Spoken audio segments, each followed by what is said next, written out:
Hello everybody. I thought I'd come and do a video on this Mute Witness. So I don't really usually do, let me get more comfortable, reviews on individual films. So far I've done like collections and lists. This sort of inspired me to do a new series of well, not so much underrated, maybe unknown films. I mean, some of the ones I'm going to show people might know, but they're not as talked about as some sort of Hollywood films. But yeah, I watched this one last night. I'd heard good things about it. Heard it had a sort of Rear Window, Alfred Hitchcock sort of theme to it. And yeah, didn't really expect too much of it. I know it's sort of shot and filmed in Moscow, so I thought it was going to be.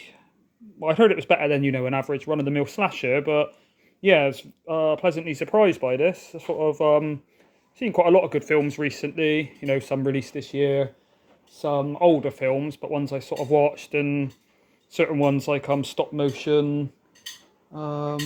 Caveat I really enjoyed, but yeah, out of all the films I've seen in quite a long time, this was the one that sort of impressed me the most. So I think I need to go and give it another viewing before I sort of say it's one of my favourites. But yeah, I was really pleasantly surprised. I mean, hopefully it holds up as well on the second viewing. Sort of watched it late night when I got home from work. Usually I sort of fall asleep when I'm watching a film then, even if it's an entertaining film, just because it's gone sort of midnight. But yeah, I watched the whole of this, went really fast, really well paced, good acting. It's not really a spoiler, but obviously the main lady in it tells you this on the back, but she witnesses a murder and then she's mute, so she can hear, she's not deaf, but doesn't really explain why, whether she's got something wrong with her voice box or trauma from when she was a child. I think she's always been mute, sort of. It doesn't really go too much into it, but she basically, like I say, this isn't a spoiler. She's a makeup artist on a film set, and then everyone basically leaves the film set. It's like being filmed in an old abandoned building. I think it's not a warehouse. I don't really know what the building is, but maybe like an old school or hospital or something. Big like lots of like empty corridors and things. Anyway, she basically gets locked in there, and then she's trying to shout out the window, but obviously she's got no voice. And then there's people filming in there, and they're basically making a snuff film, and they don't know she's sort of still in the building. So the woman that's in the snuff film is obviously signed up under the pretense she's just making like a porno. And then, again, this isn't a spoiler, it tells you all this on the back, but yeah, she is murdered on camera, and this mute woman witnesses it, and then they basically see her in the building, so obviously they're trying to take her out before she can go and tell anybody. Some films it is, I think the fact that she's mute, they would sort of use it in a different way, whereas on this there's bits where she's sort of in a horrible situation and where everyone else would scream and give their self away. She obviously, you can see her screaming, but no noise is coming out. So I thought it was quite effective the way they sort of used that. I think, originally this was going to be called Snuff Film or Snuff Flick, I think. Let me see the director's name. I don't think Anthony Waller.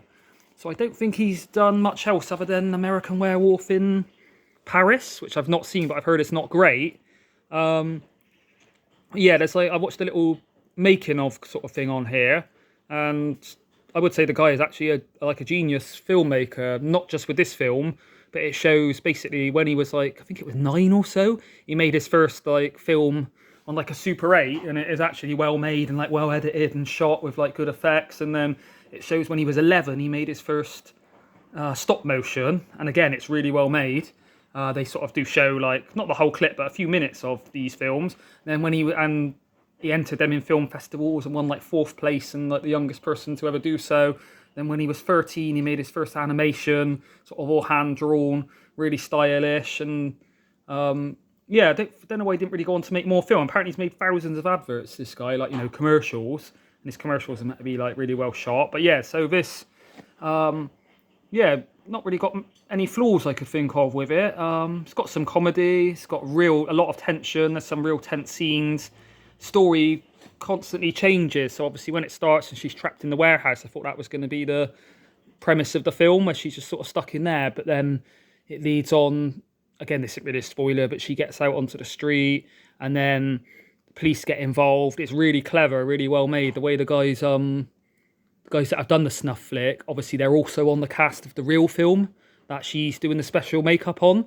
So when the police want to see the footage, they hand them the footage of the sort of fake film, which is really overacted, and the police are laughing. And then every time she's sort of using sign language to tell her friend that she's witnessed it, and there's a body in the bag, then when they look in the bag, it's been moved. So these guys are like covering their trail. Also, it's in Russia, so a lot of the villains and the police are all Russian. So obviously she's mute, so she can't speak to them anyway, but it kind of plays a bit on the language barrier and things. Really good special effects. I'd say it's more of a thriller than a horror, but near the start, there is, when they make this snuff film, there is some quite sort of shocking gore in it. Main lady in it, I can't remember her name, I've not seen her before. I think she is Russian. See if I can see. Marina Sudina, yeah, she's really attractive. Yeah, all the actors in that do a good job. Really good, sort of really good stylized sort of film. So it does feel like an Alfred Hitchcock, the way it's filmed and shot. Really good camera work. Some sort of good comedy moments that relieve the tension. Yeah, like I say, it's kind of more of a thriller. It's a bit of a cat and mouse. The story just keeps changing. It goes from, you can't really expect where it's going to go. It's not a predictable film, but also it goes one way and then you think, right, that's it now, the police are going to do this, and then it changes, and then the police are on her side, then they're not, and then her friends don't believe her, and it's just constantly moving, really well paced. I think it's only like an hour, just over an hour and a half, it might be like 99 minutes or so, but yeah, really went fast. What else did I have? Any other points to... Obviously, I've only watched it once, so I do need to watch it again. I think it will benefit from a second viewing. I have seen a few films where the first time I watch them, I'm really impressed. And when I watch it again, I'm not as much. So hopefully it doesn't happen with this. But yeah, this is the Arrow 4K. Let's see if I can get it out of the case to show you with one hand, without damaging the case. Yeah, so I flip the inside. Obviously, whenever I've got ones in a slipcase or these limited editions, I always change the inside to the different design of what's on the slipcase. And that's the disc for it. It's got a poster. I won't sort of unfold it all with one hand. And it's got a little booklet in there. I don't know if you can see that. But yeah, the guys that play the villains genuinely sort of threatening and do actually look sort of tough guys.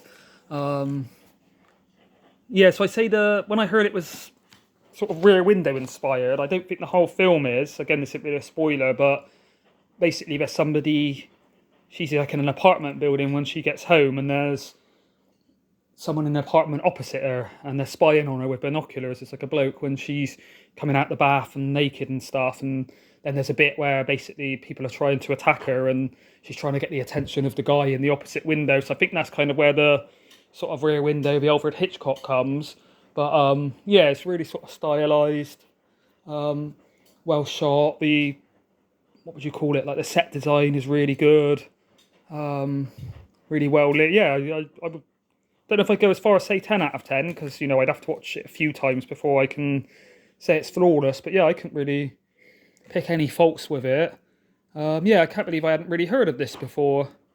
Oh yeah, it does say on the back, yeah, I don't know if you can see that. He did The Piper, which I've never heard of, an American Werewolf in Paris, which I've not heard great things about. It's got Faye Ripley in it from Mary Shelley's Frankenstein. Yeah, this is quite a new pickup. This came out on probably a month or so ago. I don't know if it's been released before. I think there was an older version which was quite hard to get, but obviously this is like the Arrow 4K. So yeah, also it's got like elements of not Dario Argento, but even though it's an English director and quite a lot of the cast are sort of American or English, it's got obviously some Russian people in the cast. It does have a sort of foreign, like almost a giallo kind of film to it. Yeah, like an Italian Mario Bava kind of style, but crossed with the sort of Hitchcock tension, and then crossed with sort of thriller. But yeah, obviously they really work well on the premise of her being mute. But yeah, I'd say it's really clever. There's like a few bits where, some films try and be too clever and then they trip themselves up later with plot holes, or they go down a certain plot development or have a side plot and then it never gets sort of, looked at again. Whereas, yeah, I'd say anybody that's sort of fan of thrillers, horror, into their sort of Hitchcock or foreign films or sort of clever films, tense films, yeah, I would really recommend this. Yeah, I was really pleasantly surprised, like I say, out of all the sort of films I've watched, like I say, it's not a new film. I think it was like 90s or so it was filmed, but out of all the films I've watched in the last few years, it's probably impressed me the most.